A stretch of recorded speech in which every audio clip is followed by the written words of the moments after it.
বিসমিল্লাহির রহমানির রহিম। সুপ্রিয় দর্শকবৃন্দ, আসসালামু আলাইকুম ওয়া রাহমাতুল্লাহি ওয়া বারাকাতুহু। কিন্তু ভিডিও করার মতো সময়ের সুযোগ আসলে হয় না। তারপরও এই চ্যানেলটাকে আমি কন্টিনিউ করার অনেক চেষ্টা করেছিলাম, কিন্তু অত্যন্ত আফসোসের বিষয় হচ্ছে যে যারা পৃথিবীতে থাকার কথা ছিল তারা নেই। তারা আসলে নেই। তারা একেবারে এত দূরে চলে গেছে যে যেখান থেকে আর কখনোই ফিরে আসবে না। অর্থাৎ রাফনার আম্মু। একটা জিনিস মনে রাখবেন, অন্যায় অত্যাচার করে মানুষের জুলুম নিপীড়ন নির্যাতন করে মানুষ কিন্তু বেশি দিন টিকতে পারে না। এটা সর্বক্ষেত্রেই হোক। এমন জুলুম আল্লাহ পাক রব্বুল আলামিন একটা হাদিসে আমি হুজুরদের কাছে শুনছি এবং এটা আমি নিজেও অনেকবার শুনছি, জানছি। যারা জুলুম করে নির্যাতন করে, আল্লাহ পাক বলছেন যে যারা জুলুমের শিকার হয়, মজলুম, আর আল্লাহর মধ্যে কোনো পর্দা থাকে না। অর্থাৎ যে মজলুম হয় সে যদি আল্লাহ বলে, আল্লাহর কাছে আর্তনাদ করে, চিৎকার করে আল্লাহর কাছে বলে, আল্লাহ সে দোয়াটা কবুল করে নেন।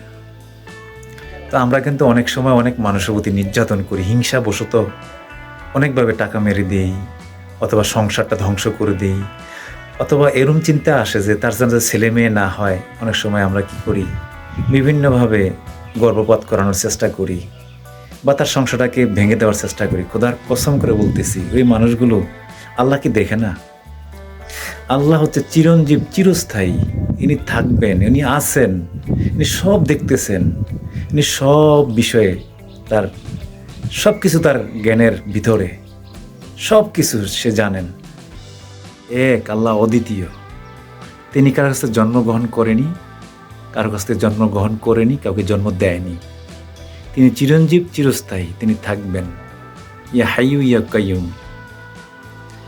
আল্লাহুম্মা ইন্নী আসালুকা বিআন্না লাকাল হামদু লা ইলাহা ইল্লা আনতাল আল মান্নানি ওয়া বাদুস সামাওয়াতি ওয়াল আরদ ইয়া যাল জালালি ওয়াল ইকরাম ইয়া হাইয়ু ইয়া কাইয়ুম।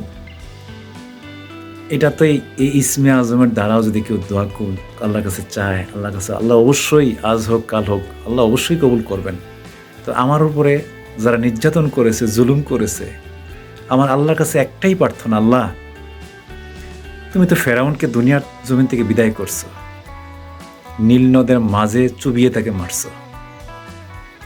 কত ইসলামের শত্রু ছিল, আবু জাহেল ছিল, আরো অনেক আছে, হিটলার ছিল, চেঙ্গিস খান ছিল, বিশ্ব নেতা ছিল, যাদের ক্ষমতার পাওয়ার ছিল, তারা কিন্তু নেই। হিংসাবশত হয়ে কারোর সংসার যদি ধ্বংস করে দেয়, আল্লাহ কি দেখে নাই? আল্লাহ সব দেখছে। এবং আল্লাহ আমাকে প্রত্যেকটা বিষয়ে, আল্লাহ যে এক, এতে কোনো সন্দেহ নাই, আল্লাহ যে আছেন কোনো সন্দেহ নাই। কেন আমি এই স্বপ্নগুলো কেন দেখব? প্রত্যেকটা স্বপ্ন আমি দেখছি।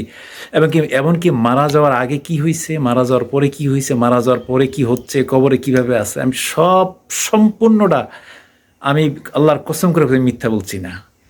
আমি এমনও স্বপ্নে দেখছি, রাফির আম্মা একদম ঘুমাইয়া আছেন, ও তাহাজ্জুদ পড়তো, আল্লাহর বান্দি ছিল, আল্লাহর গোলাম ছিল, আল্লাহকে বিশ্বাস করতো, ইহুকাল পরকাল বিশ্বাস করতো। আল্লাহর কাছে আমাদের ফিরে যেতে হবে। তাকদির তো আল্লাহ লিখে ফেলেছেন। এই আসমান জমিন সৃষ্টির 50,000 বছর আগেই তো আল্লাহ লিখে ফেলেছেন। সর্বপ্রথম আল্লাহ কি তৈরি করছেন? কলম তৈরি করছেন। এই কলমকে বলছে, এই কলম লিখে ফেলো। কলম বলছে, আল্লাহ কি লিখবো? সৃষ্টির শুরু থেকে কিয়ামত পর্যন্ত যা যা সংঘটিত হবে পৃথিবীতে সব কিছু তুমি লিখে বলো। আল্লাহ তো সব জানেন। আল্লাহ হচ্ছে ইলমি গাইব, আল্লাহ আগে থেকেই সব জানেন। তো সব কিছু আল্লাহর জ্ঞানের, আমরা সেটা এই জ্ঞান আমরা রাখি না। এটা আবার কারোর সাথে আল্লাহর তুলনা হয় না, আল্লাহর সাথে কারোর তুলনা হয় না। আজ যে আমি যে এই যে জুলুমের শিকার হয়েছে, মজলুম, আল্লাহর কাছে প্রতিদিন দোয়া করি, আল্লাহ এই ফেরাউনকে, এই কাফেরকে, সবচেয়ে বড় কবিরা গুনাহ, সবচেয়ে বড় গুনাহ এটা শিরকের শামিল, কাকে হত্যা করা, মানুষ হত্যা করা বিনা কারণে। আল্লাহকে ছেড়ে দিবেন?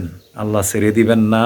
আল্লাহর কাছে আমি চিৎকার করি, আল্লাহ, এ আল্লাহ তুমি এ দোয়া তুমি কবুল করো। আল্লাহ আমার ভিতরে জানে, আমি জানি, সম্পূর্ণটা স্বপ্নে আমি দেখেছি, আমি সতর্ক করেছি।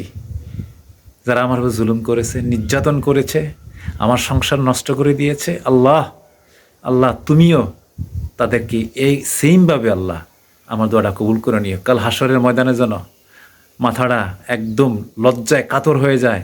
আর তার জন্য তুমি বলেছ এমন অগ্নিকূপ তৈরি করে রেখেছ, তাদের জন্য কঠিন ভয়াবহ শাস্তির ব্যবস্থা করে রেখেছ। তুমি তো আল্লাহ বলেই রেখেছ যে এই ধরনের শাস্তি যারা করবে তাদের জন্য অনন্তকাল আল্লাহ ভালো জানেন, আল্লাহ ভালো জানেন কি করবেন। তবে আল্লাহর হাদিস কোরআন থেকে এগুলো স্পষ্ট প্রমাণ হয়, আল্লাহ ছাড় দেয়, ছেড়ে দেয় না, ছেড়ে দেয় না। আজকে আমার চোখের পানি 2 বছর যাবৎ পড়তেছে, আমাকে ঠকানো হয়েছে। যারা আমাকে ঠকাইয়া আমার উপর নিপীড়ন করা, নির্যাতন করা, আমার আচ্ছা আমি এইভাবেই বলি, কোনো একটা লোক আমাকে বলছিল স্টার জলসা চাইয়া নাকি বলে গিরিঙ্গিবাজি শেখা যায়। মানুষ কত বড় হীনমন্যতায় হইছে, মানুষ কতটা লোভী হয়ে গেছে, একজনের পিছনে একজন লাইগা আছে, একজনকে সে উঠতে চাইতেছে, তাকে টান দিয়ে ধরে নামানো হচ্ছে। ধরেন আমি এই জিনিসটা করলে কোটিপতি হয়ে যাব, তাহলে সে চিন্তা করলো যে এই জিনিসটা করলে সে কোটিপতি হয়ে যাবে, তো তাকে ধ্বংস করে দিই, তাকে এই জিনিসটা একটা জিনিস সরাইয়া দিই বা এই জিনিসটা সরাইয়া দিই। আরে কাফের, আরে বেঈমান, আরে মুশরিক, তুই কি মূর্তি না? তোর জন্য কি আল্লাহ ভয়াবহ শাস্তির ব্যবস্থা করে রাখছে না? অবশ্যই করে রাখছে। আল্লাহ সব তো জানেন তুই কি করছস, সেই দিন রাতে তুই কি করছিস তাহলে সব জানে না? আল্লাহ সব দেখছে। আমি আল্লাহর কাছে বিচার রেখেছি, আল্লাহ এর বিচার অবশ্যই করবে, অবশ্যই করবে।